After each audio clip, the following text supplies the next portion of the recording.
Never caught red mullet before? Well, let's go over some top tips for your next species. We'll cover where to find red mullet, as well as the best conditions to catch them. We'll cover casting and features, as well as the best tackle, and some top baits to give you the edge. So where can we find them?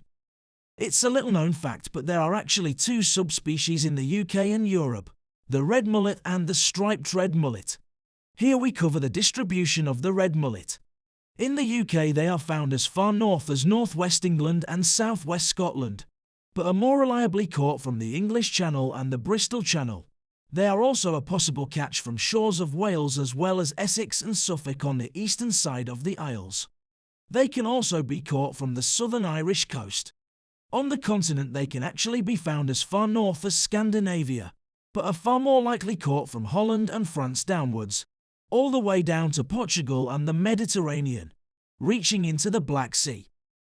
Let's now take a look at the best conditions. In the UK, red mullet are a species of summer and the seasonal window is relatively short.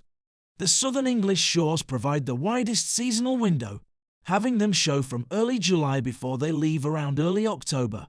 The same applies to the southern Irish and southern Welsh coasts. In northern England and southern Scotland, including the North Welsh coasts, the seasonal window is smaller still, seeing them arrive around late July-August time and leave by September.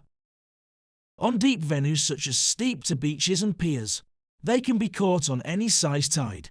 On the shallower venues such as a typical beach, they fish better on the larger tides. They generally are caught during any point of the flood but are better caught within the middle hours of either the flood or ebb tide.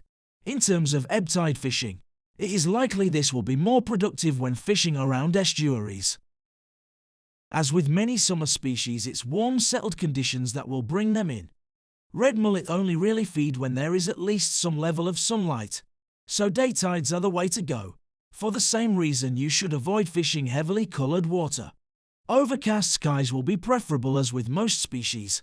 If you are specifically hoping to target red mullet, it's usually the deeper venue types we mentioned that will give you the best chance.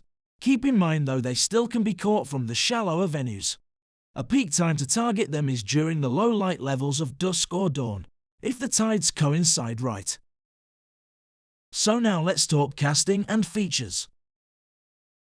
As mentioned before, red mullet like deeper water, so the deeper venues like the steep to beaches, rock ledges, piers and breakwaters will produce more consistently. If fishing a shallow beach, consider including some distance casting when these species are your target. They tend to prefer cleaner ground to hunt and scavenge in, so casting over sandy or muddy beds is a wise choice. They can be found on or near rocky beds, but ideally you will want some nearby sand around the rocks, or some areas of vegetation to draw them in. If you are trying the standard more shallower beaches, then fishing the rocky outcrops at the edge of the bays could give you the edge. So which rigs would best suit our target species? From the deeper venues where casting distance is not required, using a light bass ledger style setup is very possible, with which this rig type can be used. Here though, we cover how to use this rig type with your standard shallower beach setup, using standard beach casters for better casting distance. We need a rig that is aerodynamic for casting. We also would prefer a rig that presents baits on the bottom, as this is where the red mullet will often be rummaging around. Finally, as they are a relatively smaller shoalfish, we have the opportunity to handle a double hook scenario, or to simply present different baits. For these reasons, a one-up, one-down rig would be very suitable. These rigs have one snood low to the seabed with the second snood higher up, unlike a standard two-hook clip rig that has two snoods clipped down with the bottom snood set slightly higher. For the main rig body, a casting strength of 60 pounds will be suitable for hitting weights at distance. Snood should ideally be fluorocarbon. As we mentioned earlier, red mullet rely heavily on both sight and vibration, so the fluorocarbon will be more stealthy in the clearer, lighter conditions that this species prefers. Hooks should be anywhere between size 4 to size 6. Wire pattern hooks are fine, as red mullet will not straighten hooks and the thin wire will provide a sharper point for their relatively bony mouths. A long shank hook will allow you to present slightly bigger baits. Both snoods clip up and down towards the center, The clip type in this picture is not commonly used. You are far more likely to use 2 inverted wire bait clips or cascade swivels.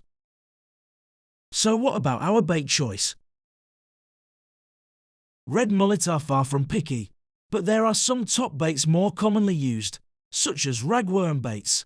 The main reason being is that these provide good movement in the clear water conditions where there's plenty of light.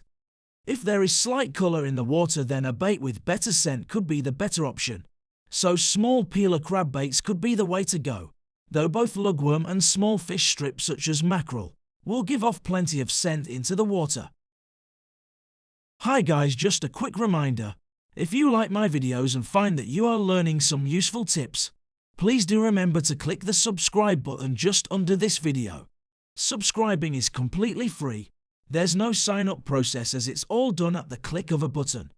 Also do remember to hit the like button if you find a specific video interesting and helpful. Doing these things really does help support the channel and allows me to keep making more and more helpful videos that will hopefully make your sessions that much more enjoyable. Thanks so much guys. As mentioned earlier, there are 2 subspecies of red mullet, so keep an eye on our channel page as we will be introducing a series of videos which give identification guides for many of our key sea fish species, including red mullet.